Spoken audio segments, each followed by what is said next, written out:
السلام عليكم ورحمة الله وبركاته. الحمد لله رب العالمين. اللهم صل على محمد وعلى آل محمد وعلى آله وصحبه أجمعين. പ്രിയമുള്ള സഹോദരങ്ങളെ, സഹോദരിമാരെ, കരുണാവാരിധി അല്ലാഹു നമ്മുടെ ഒരുമിച്ചുകൂടലിനെ അനുഗ്രഹിക്കുമാറാകട്ടെ.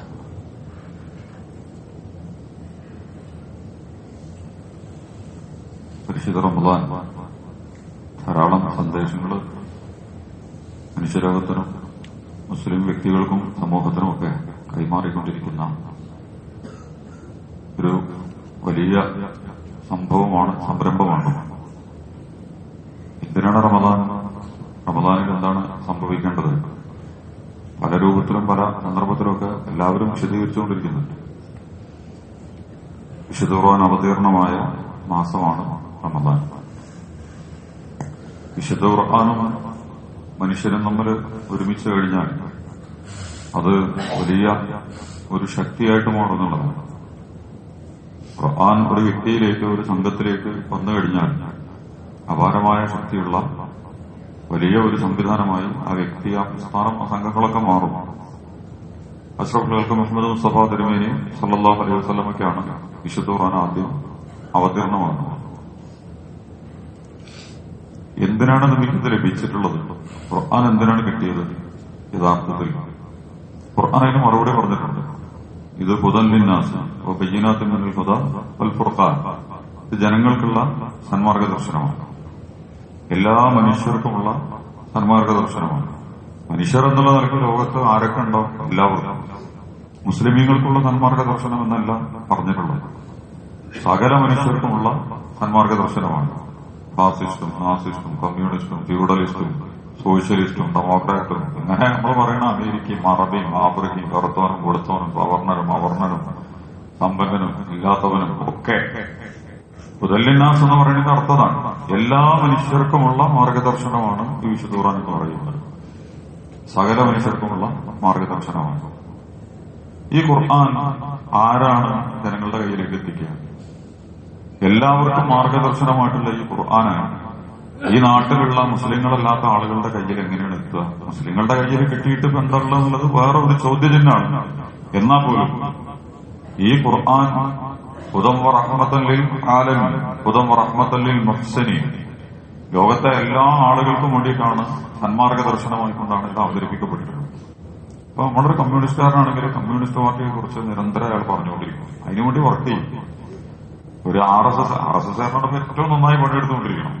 നമ്മളൊക്കെ വിചാരിക്കുന്നതിന്റെ അപ്പുറത്തുള്ള കെണികളും വലകളും ചുഴികളും ഒക്കെ ഉണ്ടാക്കി നമുക്കൊരിക്കലും പെട്ടെന്ന് മനസ്സിലാകാത്ത രീതിയിലുള്ള അപാരമായ വർക്കാണ് അവർ ചെയ്തുകൊണ്ടിരിക്കുന്നത്.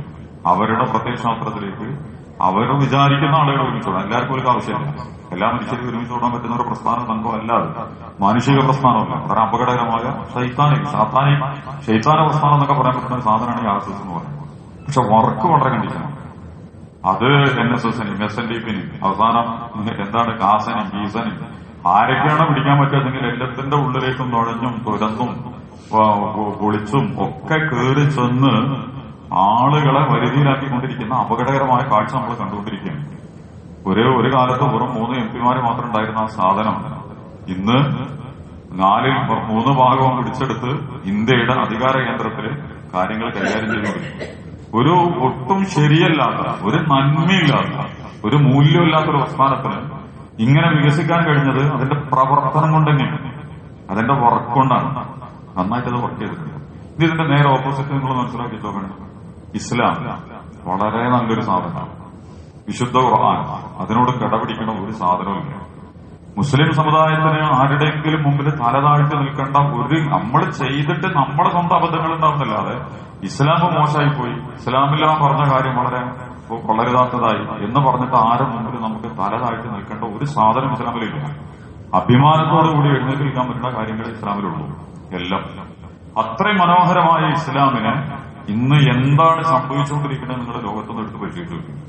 നിങ്ങളൊക്കെ ഒരു ഭാഗത്തേക്ക് ഇങ്ങനെ വകഞ്ഞു മാറ്റി സൈഡിലേക്ക് കൊണ്ടുപോയി അവിടെ ഇട്ട് അമർത്തി ചവിട്ടി താഴ്ത്തി ശരിപ്പെടുത്താനുള്ള അതിഭീകരമായ പദ്ധതികളാണ് ലോകാടിസ്ഥാനത്തിലും നമ്മുടെ രാജ്യത്തൊക്കെ ഇവര് ആവിഷ്കരിച്ചുകൊണ്ടിരിക്കുന്നത്. ഇത്രയും സുന്ദരമായ ദർശനം എന്തേ ആളുകൾക്ക് കൊടുക്കാൻ എനിക്കും പ്രശ്നമായത്? സംഘപരിവാറിനെ പോലത്തെ ഒരു വിഷവിത്ത് ഇങ്ങനെ മനോഹരമായിട്ട്, അത് മാത്രമൊന്നുമല്ല, നിങ്ങൾ കമ്മ്യൂണിസത്തിന്റെ പുറത്ത് നോക്കണ്ടേ, ദൈവവിശ്വാസമോ പരലോകോ അല്ലേ ഖുർആനോ ഒന്നുമില്ലാത്തൊരു സാധനം. പക്ഷേ ഇന്ത്യയിലും ലോകത്തൊക്കെ അത് പടർന്നു വന്നിരിച്ചങ്ങളൊന്നും എടുത്ത് വിശ്വസിച്ചു നോക്കുകയാണ്. കേരളത്തിലൊക്കെ എങ്ങനെയാണ് അത് പടർന്നു വന്നിരിച്ചത്? പണിയെടുത്തിട്ട് തന്നെയാണ്. പണിയെടുത്തു, ആളുകളെ വ്യത്യസ്തമായ സ്വഭാവത്തിൽ അവർ ഒരുമിച്ച് കൂട്ടി. യഥാർത്ഥത്തിൽ കമ്മ്യൂണിസം എന്ന് പറയുന്നത് അള്ളേ റസൂലോ മുഹമ്മദ് നബി ഒന്നും ഇല്ലല്ലോ. ഞാനിപ്പോഴത്തെ പൊളിറ്റിക്സ് ഒന്നുമല്ലേ പറയുന്നത്, അത് വേറെ സാധനമാണ്. കമ്മ്യൂണിസ്റ്റ്, കോൺഗ്രസ്, BJP, ലീഗ് എന്നൊക്കെ പറയുന്നത് അതിലെ രാഷ്ട്രീയ പാർട്ടി. മറ്റേ ആശയം എന്നുള്ള നിലക്ക് അള്ളയും റസൂലും മുഹമ്മദിനെ വരലോകം ഒന്നുമില്ലാത്തൊരു സാധനം ലക്ഷക്കണക്കിന് മനുഷ്യരെയാണ് അത് സ്വാധീനിച്ചത്. കാരണം എന്താ? പണിയെടുത്തു, ആളുകളുടെ നന്നായിട്ട് വർക്ക് ചെയ്തു. അപ്പൊ ഇസ്ലാമിനെ പോലത്തെ ഇത്രയും മനോഹരമായൊരു സാധനം ആളുകളുടെ ഇടയിലേക്ക് ഇറങ്ങിയിട്ട് നമ്മൾ കൊടുക്കുകയാണെങ്കിൽ എത്ര വലിയ മാറ്റങ്ങളുണ്ടാവും, എന്തൊക്കെ വലിയ മാറ്റങ്ങളുണ്ടാവും. നമ്മൾ പേടിച്ചും തരിച്ചും വിഷണ്ണരായിട്ടൊക്കെ ഇങ്ങനെ നിൽക്കുകയാണ്. ഇത് പറയാൻ പറ്റുമോ, കൊടുക്കാൻ പറ്റുമോ, എടുക്കാൻ പറ്റുമോ? ഇന്ത്യയെ പോലത്തെ ഒരു രാജ്യത്ത് ഇതിനെക്കുറിച്ച് സംസാരിച്ചാൽ ഭയങ്കര അബദ്ധമാവില്ലേ, അപകടമാവില്ലേ? ഇതിനേക്കാൾ മോശപ്പെട്ടതും ഇതിനേക്കാൾ വഷളായതുമൊക്കെ ഒരു മറയില്ലാതെ സംസാരിച്ച് എങ്ങനെയെങ്കിലും പോയിട്ട് റോട്ടിലിറങ്ങി പറയുന്നതിനെ കുറിച്ചൊന്നുമല്ല ഞാൻ ഈ പറയണം. അതിനതിന്റേതായ ഒരു ഹിക്മത്തും ഡിപ്ലോമസി എന്നൊക്കെ അതിന് പറയും. ഹിക്മത്ത് വേണമെന്നല്ല, നല്ല തന്ത്രപൂർവ്വം ഓരോ വ്യക്തികളെയും കൈവശപ്പെടുത്താൻ പറ്റുന്ന രീതി. അതിനേക്കാളുപരി മനുഷ്യന് വ്യക്തി എന്നുള്ള നിലക്ക് നമ്മൾ തന്നെ അപാരമായ ഗുണകാംക്ഷയും സ്നേഹവും മനുഷ്യനെ മാറ്റിയെടുക്കാനും മനുഷ്യന്റെ അവസ്ഥകളെ മാറ്റാനും ഒക്കെ ഉള്ള എന്തെന്നില്ലാത്ത ദാഹം മനസ്സിലുള്ള ആളുകളായിട്ട് നമ്മൾ മാറണം എന്നാണ് ഞാൻ പറയാൻ ആഗ്രഹിക്കുന്ന ഒരു വിഷയമാണ്. യഥാർത്ഥത്തിൽ നമ്മുടെ രാജ്യത്ത് ഇന്ന് ലോകത്ത് നമ്മുടെ രാജ്യത്ത് നടന്നുകൊണ്ടിരിക്കുന്ന പല പ്രശ്നങ്ങളും കേരളത്തിലടക്കം നമ്മൾ വിചാരിക്കുന്നതിനേക്കാൾ പലതും ഇവിടെ സംഭവിച്ചുകൊണ്ടിരിക്കുന്നുണ്ട്. അവിടേക്കാണ് അടിയൊഴുക്കുകളൊക്കെ പോയിക്കൊണ്ടിരിക്കുന്നത്. ഇതിനെ അഭിമുഖീകരിക്കാനും അതിജീവിക്കാനുള്ള ഒറ്റമൂല്യം എന്താ? പല വഴികൾ പലരും പറയുന്നുണ്ട്. വിദ്യാഭ്യാസം, രാഷ്ട്രീയം, സെക്യുലറിസം, മതനിരപേക്ഷത, അങ്ങനെ പല വഴികളും പലരും പറയുന്നുണ്ട്. ഭൗതികമായ വഴികൾ, അതിനെ തടുക്കാൻ ഇതിനെ ചേർക്കാൻ എന്നൊക്കെ പറഞ്ഞിട്ട് പല രൂപത്തിലുള്ള പരിഹാരങ്ങളും നിർദ്ദേശിക്കുന്നുണ്ട്. പക്ഷെ അല്ലാഹു സുബ്ഹാനഹു വ തആല വെക്കുന്ന ഏറ്റവും നല്ലൊരു പരിഹാരമുണ്ട്. എന്താന്ന് വെച്ചാല് നിങ്ങൾ ആളുകളെ ഇതിലേക്ക് വിളിക്കുക. നിങ്ങളെ കയ്യിലുള്ള ഈ ദീനിലേക്ക് നിങ്ങൾ ആളെ വിളിക്കുക. യാ അയ്യുഹർ റസൂൽ ബല്ലഗ മാ ഉൻസില ഇലൈക വമാ ബല്ലഗത റിസാലതഹു വല്ലാഹു യഅസ്മുക മിനൻ നാസ്. സൂറത്തുൽ മാഇദയിൽ അല്ലാഹു റസൂലിനെ കുറിച്ച് പറയുന്നുണ്ട്. റസൂലേ, നിങ്ങളെ ഏൽപ്പിച്ച പണി നിങ്ങൾ ചെയ്താൽ മതി. ഈ റിസാലത്ത്, ഈ ദീനിനെ നിങ്ങൾ ആൾക്കാർക്കാണ്ട് എത്തിച്ചു കൊടുക്കുക. ആളുകൾക്ക് ഈ ദീനിനെ നിങ്ങൾ എത്തിച്ചു കൊടുക്കുക. വല്ലാഹു യഅസ്മുക ഫഇല്ലം തഫൽ ഫമാ ബല്ലഗത. നിന്നെ ഏൽപ്പിച്ച പണി ചെയ്തിട്ടുണ്ടെങ്കിൽ അത് വളരെ ഗുരുതരമാണ്.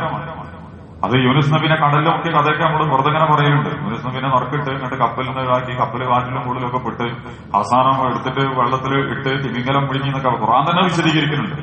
എന്തായിരുന്നു അതിന്റെ കാരണം അറിയുന്നില്ല. അത്രയും വലിയ തിമിംഗലത്തിന് ഇപ്പൊ നമ്മൾ ഫാസിസത്തിന്റെ ക്യാപിറ്റലിസത്തിന്റെ ഒക്കെ പള്ളയാണ് കിടക്കുന്നത്. പുറത്തൊക്കെ ചാടാൻ കഴിയണില്ല, വിഴുങ്ങിക്കണവരെല്ലാവരും.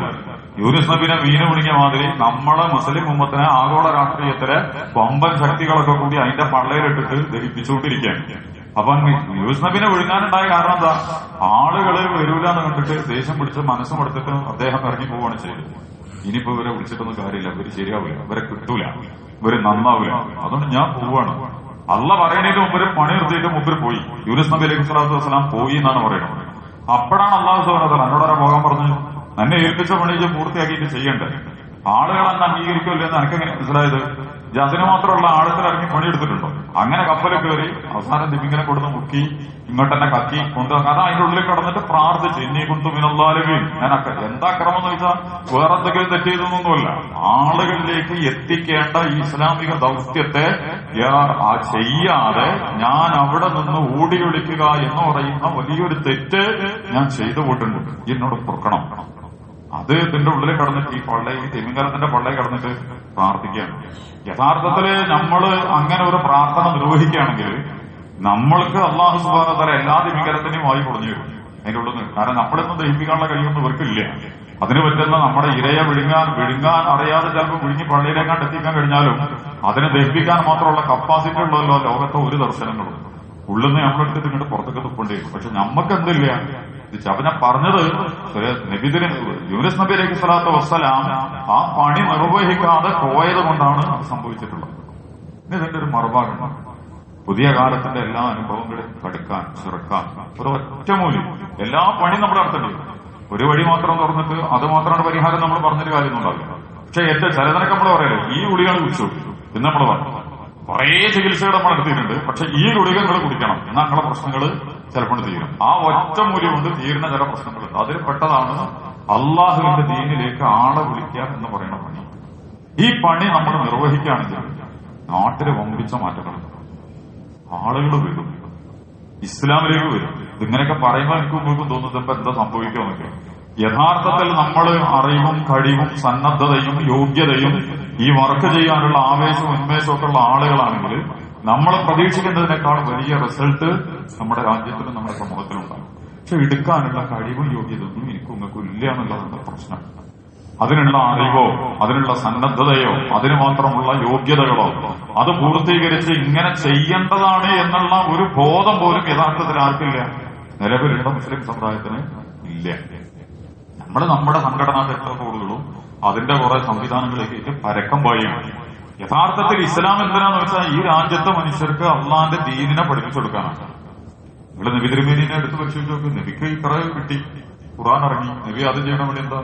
ഖദീജ ബീവിന്റെ അടുത്തേക്ക് വന്ന്, എടി എനിക്ക് ഇങ്ങനെ കിട്ടിയിട്ടുണ്ട്, ജിൻ അംഗീകരിക്കൂലോ എന്ന് വെച്ചു. ഉറപ്പ്, ഞാൻ അംഗീകരിച്ചു. കാരണം നിങ്ങൾ നല്ലവരാണല്ലോ, നിങ്ങളെ വിശ്വസിക്കാതിരിക്കേണ്ട ഒരു കാര്യമില്ല. ആദ്യത്തെ വിശ്വാസമായിട്ട് ഖദീജ ബീവി മാറണം. നബി ഉണ്ടെന്നില്ല, നബി ആർക്കും കൊടുക്കണില്ല. നബി സ്വകാര്യമായിട്ട് വീട്ടിൽ വന്ന് ഇതും വെച്ചിട്ട് എനിക്ക് ഖുർആൻ കിട്ടിയിട്ടുണ്ടെന്ന് പറഞ്ഞിരുന്നാൽ വല്ലതും സംഭവിക്കും? ഉണ്ടാവില്ല. ഖദീജ ബീവി വന്ന് അതിൽ ഓടി നടക്കുന്ന കുട്ടിയാണ് അലി ഇബ്നു അബീ ത്വാലിബ്, ചെറിയ കുട്ടിയാണ്. ഇവിടെ എനിക്കത് മനസ്സിലാവുമോ പറഞ്ഞാല്? എനിക്ക് ഉറപ്പാണ് നിങ്ങൾ ശരി തന്നെയാണ്. ഞാൻ ഏതാണെങ്കിലും നിങ്ങളെ കാക്കാന്റെ കൂടിയാണ്. നബിന്റെ മൂത്താപ്പാന്റെ മകനാണ് അബൂതാലിബിന്റെ മകനാണ് അലി ഇബ്നു അബീ ത്വാലിബ് റളിയല്ലാഹു അൻഹു. അല്ലെങ്കിൽ നബിനെയും കാണുന്നുണ്ട്, ഖദീജ ബീവിനെയും കാണുന്നുണ്ട്, സ്വഭാവം പെരുമാറ്റം ഒക്കെ കാണുന്നുണ്ട്. അതുകൊണ്ട് ഇത് നല്ല സാധനമായിരിക്കും. അതുകൊണ്ട് കുട്ടികളെ കൂട്ടത്തുനിന്ന് ആദ്യം വരുന്നത് അദ്ദേഹമാണ്. നബിയുടെ ഏറ്റവും പ്രധാനപ്പെട്ട സുഹൃത്താണ് അബൂബക്കർ സിദ്ദീഖ് റളിയല്ലാഹു അൻഹു. നബിയായ സന്ദർഭത്തിൽ മൂപ്പരില്ല, സിറിയയിലേക്ക് എന്റെ കച്ചവടത്തിന് പോയിട്ടുണ്ട്. ഇത് കഴിഞ്ഞ് തിരിച്ചു വരുമ്പോ അബൂജഹൽ മൂപ്പരത് അറിഞ്ഞെടുത്തിട്ട് ചോദിക്കുന്നുണ്ട്, എടാ ജി വിവരം അറിഞ്ഞോ, അന്റെ ചങ്ങായിക്ക് എന്താ അള്ളാഹ് ജിബ്രീൽ ഇറങ്ങിയോ, ഓ നബിയായിനോ, ഞാൻ അള്ളാഹ് മാത്രമേ ഇലാഹുള്ളൂ, ഇങ്ങനെ കുറെ വർത്താനൊക്കെ പറഞ്ഞു എന്റെ ചങ്ങായി പറയുന്നുണ്ട്, ജി വല്ലതും കേട്ടോന്ന് വെച്ചു. ഞാൻ കേട്ടിട്ടില്ല. പക്ഷെ മുഹമ്മദാണോ മുഹമ്മദ് അങ്ങനെ പറഞ്ഞിട്ടുണ്ടെങ്കിൽ അത് ശരിയായിരിക്കും. അങ്ങനെ മുഹമ്മദ് അത് കേട്ട ഉടനെ അബൂബക്കർ സിദ്ദീഖ് റളിയല്ലാഹു പുറപ്പെടുകയാണ് നബിന്റെ അടുത്ത്. അപ്പോ നബി ഭയങ്കര ഒരു വലിയ ഫ്രണ്ട്സാണ്. നമ്മുടെ ഒന്നും ഒരു ഫ്രണ്ട്സിനോടും ഒരു കാര്യം നമ്മൾ പറയില്ല. ഭൗതികവും സാമൂഹികവും സാമ്പത്തികവും തൊഴിലും ഒക്കെ നമ്മൾ പറയുന്നല്ലാതെ ഇത്തരം കാര്യങ്ങൾ നമ്മൾ പങ്കുവെക്കൂല. നബി തിരുമേനിയും ഉടനെ പറഞ്ഞു, അബൂബക്കറെ സംഗതി ഇങ്ങനെയൊക്കെയാണ്, നിനക്ക് അംഗീകരിക്കാൻ പറ്റും? പിന്നെ കയ്യെ പിടിച്ചു, അശ്ഹദു അല്ലാ ഇലാഹ ഇല്ലല്ലാഹ് വ അശ്ഹദു അന്ന മുഹമ്മദ് റസൂലുള്ളാഹ്, ഞാൻ അംഗീകരിച്ചു. ഇസ്ലാമിലേക്ക് ആദ്യം കടന്നു വന്ന സ്വതന്ത്ര പുരുഷനാണ് അബൂബക്കർ സിദ്ദീഖ് റളിയല്ലാഹു അൻഹു. അദ്ദേഹത്തിന്റെ ചരിത്രം ഭയങ്കര ചരിത്രമാണ്. അതിന്റെ വിശദാംശങ്ങളിലേക്ക് നമ്മൾ കടന്നു പോകണ്ട. ഈ അബൂബക്കർ സിദ്ദീഖ് റളിയല്ലാഹു അൻഹു ഇത് കിട്ടിയ ഉടനെ പിന്നെ ചെയ്യുന്ന പണി എന്താ? അദ്ദേഹത്തിന്റെ ബെസ്റ്റ് ഫ്രണ്ട്സ് ഉണ്ട്, Usman bin Affan, Saad bin Abi Waqqas, Abu Talha, Zubair bin Awwab, ഇങ്ങനെ തുടങ്ങുന്ന മദീനയിലെ അബ്ദുറഹ്മാൻ ബിൻ ഔഫ്, ഇതൊക്കെ കൊലകൊമ്പന്മാരാണ്. അദ്ദേഹം നല്ല കച്ചവടക്കാരനായതുകൊണ്ട് വ്യാവസായികമായിട്ട് നല്ല ബന്ധങ്ങളുണ്ട്, നല്ല പെരുമാറ്റമാണ്. അബൂബക്കർ സിദ്ദീഖ് റളിയല്ലാഹു അൻഹു നേരെ ചെന്ന് സഅദ് ബിൻ അബീ വഖാസിനോട് പറഞ്ഞു, അബ്ദുറഹ്മാൻ ബിൻ ഔഫ് റളിയല്ലാഹു അൻഹുവിനോട് പറഞ്ഞു, ഉസ്മാൻ ബിൻ അഫ്ഫാൻ റളിയല്ലാഹു അൻഹുവിന്റെ അടുത്ത് കൊടുത്തു. ഓരൊക്കെ കയ്യും നീട്ടിയിട്ട് ഈ സാധനം സ്വീകരിക്കുകയാണ്. പക്ഷെ വിരലിലെന്നാണ് ആളുകളൊക്കെയാണ് വരുന്നത്. പിന്നെ അടിമുടിയൊക്കെ തുടങ്ങുന്നുണ്ട്. സത്യവിശ്വാസികളെ നിരന്തരമായ പീഡയും ആക്രമവും ഇതിലേക്ക് വരുന്ന ആളുകളെ തെരഞ്ഞു പിടിച്ച് കൈകാര്യം ചെയ്യാനുള്ള ശ്രമമൊക്കെ. പക്ഷെ എങ്കിൽ പോലും റസൂൽ തിരുമേനി സല്ലല്ലാഹു അലൈഹി വസല്ലം പ്രതീക്ഷ അവസാനിപ്പിക്കുന്നു. റസൂല് അവിടെ കടന്നിട്ട് വീണ്ടും വർക്ക് ചെയ്തുകൊണ്ടേയിരിക്കുക. നബി അലൈഹി ഇരിക്കുകയാണ്. നബിനെ വന്നുകൊണ്ട് അബൂജഹൽ കുറെ ചീറ്റൊക്കെയാണ് പറഞ്ഞത്. അബൂജഹൽ ചീത്തൊക്കെ പറഞ്ഞുകൊണ്ട് എണീച്ച് പോകാൻ നിൽക്കുമ്പോഴാണ് അംസത്ത് ബിൻ അബ്ദുൽ മുത്തലിബ് എന്തോ കാട്ടുന്ന വേട്ടയൊക്കെ കഴിഞ്ഞുകൊണ്ട് മരുഭൂമിയിൽ വേട്ടയൊക്കെ കഴിഞ്ഞ് മൂപ്പര് പുറത്തു വരുവാണ്. അപ്പൊ ആരോ അവരോട് പറഞ്ഞു, എന്റെ സഹോദരന്റെ മകനെ ആ അംർ ബിൻ ഹിസാം ചെയ്യണ പണിച്ച് കണ്ടില്ലേ, എന്നെ പോലത്തെ ഉണ്ടാവുമ്പോ എന്റെ സഹോദരന്റെ മകന് ഇങ്ങനെ, അറബികൾക്ക് ഈ കുടുംബ ബന്ധം എന്ന് പറയുന്നത് ഭയങ്കര സംഭവമാണ്. പെങ്ങളെ മകന്, ആകളുടെ മകന്, അഞ്ജലി, ഏത്തരെന്നൊക്കെ പറഞ്ഞ കബീല, ഗോത്രം എന്നൊക്കെ പറഞ്ഞാലോ അത്ര അതൊന്നും ഒക്കെ അങ്ങനെ തന്നെയാണ്. അപ്പൊ എന്റെ അനുജന്റെ മകനെ കാട്ടിയിട്ട് ഇജ്ജെന്താണ് ഇങ്ങനെ ഇരിക്കുന്നത്, അതെന്താ പ്രശ്നം? അംർ ബിൻ ഹിസാം അതാ വഷളാക്കിക്കൊണ്ടിരിക്കണം എന്റെ മുഹമ്മദിനിട്ട്.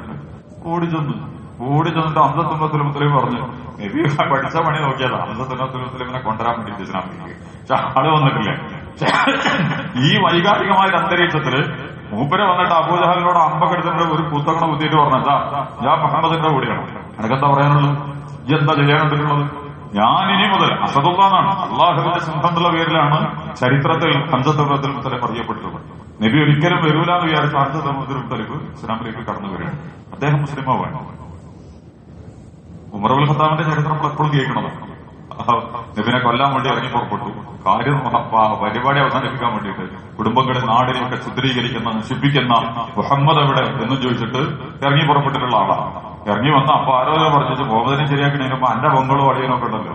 അപ്പൊ ഫാത്തിമ സെയ്ദ് അളിയനും പൊങ്ങളും ഇസ്ലാം സ്വീകരിച്ചിട്ടുണ്ട്. എന്റെ കുടുംബത്തിനെ ശരിയാക്കിയിട്ട് പോരെ മുഹമ്മദിനെ ശരിയാക്കണേ, ഞങ്ങടെ അല്ലേ നോക്കി. അതിൽ പൊങ്ങളെ വീട്ടിലേക്ക് വാള് കൊടുക്കുന്നുണ്ട്, നേരെ അങ്ങോട്ട് വിട്ടു. അവിടെ ചെന്നപ്പോ ഹബ്ബാബ് റളിയല്ലാഹു ഖുർആൻ പഠിപ്പിച്ചു കൊടുത്തുകൊണ്ടിരിക്കുകയാണ് വീട്ടിൽ. പൊങ്ങളും അളിയനൊക്കെ ഇരുന്നിട്ട് ഖുർആൻ ഇങ്ങനെ ഓതി കേട്ടുകൊണ്ടിരിക്കുകയാണ്. ഹബ്ബാബ് റളിയല്ലാഹു ഉമറിനെ കണ്ടോടുകൂടി തടിയെടുത്ത് റൂമിന്റെ ഉള്ളിലേക്ക് പോയി. കാരണം ഹബ്ബാബ് അടിമയാണ്, ഇതിനെങ്ങാനും കിട്ടിയാലോ ഉമർ അപ്പൊ തന്നെ സംഗതി ശരിയാക്കും. അദ്ദേഹം പോയിട്ട് വീട്ടിനുള്ളിലേക്ക് കയറി. ഉമറിനൊക്കെ കയറി ബഹളം, എവിടെ നിങ്ങൾ ഓതിന സാധനം, എന്താ നിങ്ങൾ വഹിച്ചുകൊണ്ടിരിക്കണം, അത് കയ്യിലേക്ക് തരണം. ഒന്നുമില്ല, ഞങ്ങള് പുതിയ ഇതിന്റെ ആളുകളാണ്, നിങ്ങൾ അങ്ങനെ വിശ്വസിക്കുക. സയ്യിദിനെ പൊട്ടിച്ചു, അളിയനെ പൊട്ടിച്ചു. അളിയനെ പൊട്ടിച്ചപ്പോ പൊങ്ങള് നടുവിലേക്ക് ചാടി, പൊങ്ങൾക്കും കിട്ടുവട്ടി. അതിൽ ചോരയൊക്കെ വന്നു. എടാ ദ്രോഹി, അള്ളാന്റെ ശാപം കിട്ടിയവനെ, അള്ളാഹ് ഈ പണിക്കാണ് ഇവിടെ വന്നിട്ടുള്ളതെന്ന് വെച്ചിട്ട് പൊങ്ങള് രണ്ട് വർത്താനോട് പറഞ്ഞു. ആ പൊങ്ങള് രണ്ട് പറഞ്ഞാൽ പൊങ്ങളെ മൊത്തം ചോരയൊക്കെ വരുന്നതോടുകൂടി ഉമർ ഇബ്നുൽ ഖത്താബ് റളിയല്ലാഹു ആകെ കൂടി കാര്യം മാറ്റി. അതിൽ അദ്ദേഹം പറഞ്ഞു, എന്താണ് നിങ്ങൾ ഊതിക്കൊണ്ടിരുന്നത്, എനിക്കൊന്ന് കയറി, ഇത് പോയി കുളിച്ചൊക്കെ പോവാം, ഒന്ന് വെള്ളമൊക്കെ പറഞ്ഞുകൊണ്ട് കണക്ഷൻ കണ്ടു പോവാം, എന്നാ ഞാൻ എനിക്ക് തരാൻ നോക്കാം. അങ്ങനെ ഖുർആൻ അദ്ദേഹം കുളിച്ചൊക്കെ വന്ന് അതുപോലെ ഹബ്ബാബ് വന്ന് പുറത്തേടി.